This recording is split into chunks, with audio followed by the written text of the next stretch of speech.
Bom, e o jornalista Gustavo Segré resolveu participar sem convite do Foro de São Paulo para saber o que pensam seus participantes. E a gente vai conversar com o único penetra independente sobre o que viu e ouviu durante esse encontro. Seja muito bem-vindo, Gustavo Segré, aqui aos estúdios do Sem Filtro. Muito obrigado, Paula, meu mestre Augusto. Um abraço para Alexandre, Ana Paula e Silvio. Que prazer estar aqui com vocês de novo.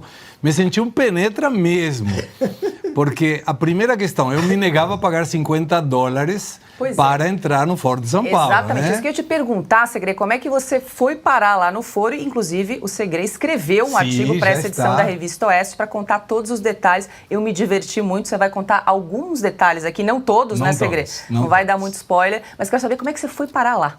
Bom, primeiro, para mim era um desafio. Estar lá era um desafio. Aí consegui chegar a Brasília, mas não tinha conseguido me inscrever nem sequer como jornalista, porque tinha passado, segundo eles, o prazo. Lógico, quando você coloca aí Jovem Pan, ninguém quer saber do Foro de São Paulo, de nenhum jornalista que possa ter esse viés ideológico. Mas aí eu lembrei que, geralmente, os que defendem a esquerda não acordam muito cedo. Então eu entrei no Foro de São Paulo muito cedo, e não tinha ninguém. Então eu tirei a minha gravata e me coloquei lá no fundo, um salão gigantesco e vazio. E continuou vazio o tempo todo. Não tinha gente. Nenhum dos salões que estavam programadas as atividades tinha muita gente. E eu fui ficando lá longe, ninguém me percebeu, até que num momento eu fui percebido. E teve uma reunião que eu conto na Revista Oeste, que era uma reunião isolada, sobre a Universidade Interamericana de la Comunicação. Traduzindo, é uma universidade venezuelana que bisbilhota tudo o que a gente faz. E isso era posterior ao evento de comunicação e redes sociais, que me importava muito saber o que eles pensam. A primeira coisa que me chamou a atenção é que todos são camaradas. E dói no coração quando você sente camarada Gustavo, camarada isso, camarada aquilo. Ou seja, é a tentativa clara de mostrar um país comunista, e o presidente Lula fez perfeita alusão a isso, de sentir orgulho de ser chamado comunista. E nessa reunião, que era da Universidade Interamericana, que era uma reunião fechada, eu, muito respeitosamente, me aproximei de uma pessoa de segurança que estava na porta e perguntei se podia passar. E ela me liberou. Até que a secretária executiva do Foro de São Paulo, Mônica Valente, se tocou que eu estava aí e me convidou muito respeitosamente também a sair dessa reunião. E não só me convidou para sair, sino que se garantiu de fechar a porta do salão depois que eu saí. Mas teve coisas muito interessantes, só umas, não muitas. Mas você foi convidado a se retirar e depois voltou, né, Segré? Não nessa reunião, eu fui me enfiando em outras reuniões, mas nessa em particular não consegui voltar. O que você ouviu de mais espantoso lá? Que é um projeto em que, se você pensa de uma forma, Augusto, e eu penso de outra, a gente respeita as diferenças que possam ter. Eles querem todo mundo pensando igual.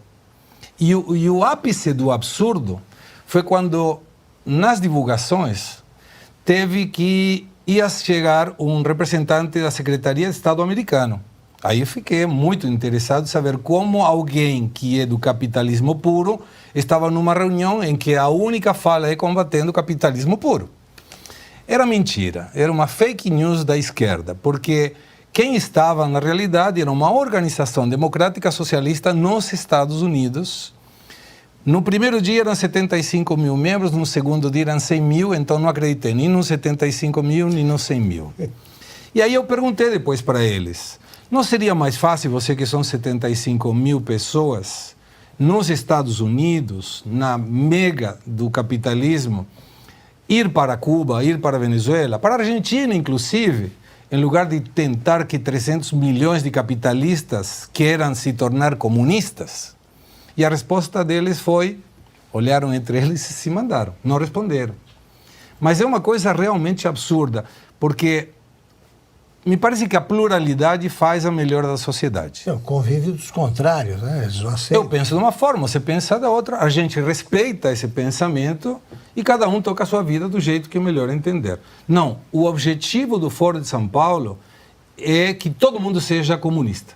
E tem um monte de atividades. Agora, em julho, tem 18 a 20 em Bruxelas, tem outra em África do Sul, tem na Rússia em outubro. Ou seja, eles passeiam o tempo todo. E uma curiosidade, com isso finalizo, e se você estiver interessado, leia a matéria da revista Oeste, que tem coisas muito interessantes. Mas uma coisa, ninguém estava com esse celular Huawei. Não, era Samsung e iPhone. Ou seja, capitalista, não, comunista, mas não trouxa. Alexandre, tem pergunta aqui para o Segré? Olha, eu queria saber, além do... Ele já explicou como entrou, né? Mas o espírito dessa gente, alguém revelou por que está vicejando, que tem solo favorável aqui na América Latina, algo que não deu certo na União Soviética por tantos anos de poderes absolutos e agora estão investindo aqui na América Latina? Alexandre, que prazer estar aqui contigo. Você sabe que eu me perguntei a mesma coisa, mas eles são convictos de que o comunismo é bom. E ficou numa frase: o ano que vem, 2024, são comemorados, segundo eles, o sucesso da Revolução Cubana. 65 anos da Revolução Cubana. E eu lembro de ter escrito uma matéria para a revista Oeste em que a gente avaliava exatamente como era Cuba antes da Revolução. E não estou entrando numa questão política e sim econômica.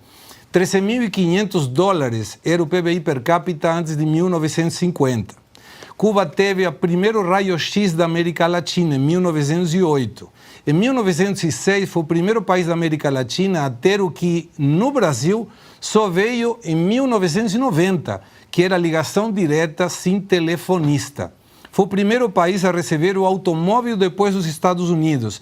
E em 1951, o Hotel Riviera de Cuba foi o primeiro hotel do mundo a ter ar-condicionado. Isso sem contar outras questões vinculadas à melhora da vida. Era uma cidade, Havana, por exemplo, que tinha mais cinemas que Paris e Nova York juntos. Até que veio a Revolução e todo mundo sabe como terminou. E eles querem comemorar isso. Então você vê que eles têm uma convicção do comunismo em que se eu sou comunista, todo mundo tem que ser comunista. Mas quem são os participantes? Existe alguma celebridade aí, né, nessas reuniões? Aparece algum ministro, presidente? A única celebridade era Gleisi Hoffmann, que não é uma celebridade por si, né? É a pessoa conhecida. Daí a ser celebridade, outra coisa diferente. Mas não tem celebridade nenhuma, não. E eles se cumprimentam, camarada, companheiro. Ou seja, camarada já é ruim, companheiro também. Imagina um camarada companheiro, né? Aí é duas vezes complicado. Ô Segré, eu quero aproveitar sua presença aqui hoje no estúdio para trazer aqui uma notícia lá da Argentina para você nos ajudar aqui a esclarecer.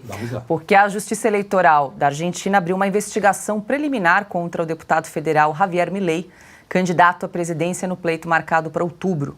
Ex-aliados acusam a coligação A Liberdade Avança, que apoia Milei, de cobrar até $50 mil por uma vaga no grupo de candidatos a cargos legislativos. Caso seja comprovada a conduta criminosa, serão impugnadas candidaturas irregulares e Milei pode ser afastado da disputa eleitoral. Queria que você explicasse um pouquinho o que está acontecendo por lá. Javier Milei é uma figura polêmica, digamos assim, né, da direita argentina. Da extrema-direita argentina. E teve uma questão, sabe quando fala, eu avisei, eu venho que te avisei, como disse uma música. Mas aí tem uma situação em que era do discurso contrário à casta política. Ou seja, ele, Javier Milei, se mostrava como o diferente das questões políticas. E acabaram sendo comprovados alguns casos, muitos casos, inclusive o primeiro denunciante foi um jornalista, Carlos Eguía, de Neuquén, em que ele conseguiu fazer uma eleição e colocar 10 deputados estaduais. E a irmã de Javier Milei, que é a sua coordenadora de campanha, foi pedindo alguns lugares com salários elevados para pessoas que não fizeram absolutamente nada. Então, hoje, a denúncia tem a ver com pessoas que têm que pagar para ser candidatos, por exemplo, a deputados, vereadores, que é a mesma eleição agora em outubro, o que gera um precedente muito perigoso, porque pode ter narcotraficantes que precisam de foro privilegiado para não ser preso, que pagando $50 mil podem entrar no Congresso Nacional. Então, o discurso de Milei, que era contra a política tradicional, se desvirtuou absolutamente se essas denúncias forem comprovadas. E vou mais longe, ele pode ser preso, porque está falando de um estelionato eleitoral cobrando por uma questão que não deveria ter preço. Vou jogar para o Silvio agora, trazer ele para a roda. Tem alguma pergunta aqui para o Segré sobre essa experiência no Foro de São Paulo, em Brasília? Segré, meu amigo, boa noite. Segré, quando você entrou nessa máquina do tempo chamada Foro de São Paulo, em que década você foi parar? Os anos 50, 60? Eu vi algumas barraquinhas, lojinhas com camisetas do Che Guevara. Aliás, você citou a Mônica Valente, né, a dirigente, né, a secretária executiva do Foro.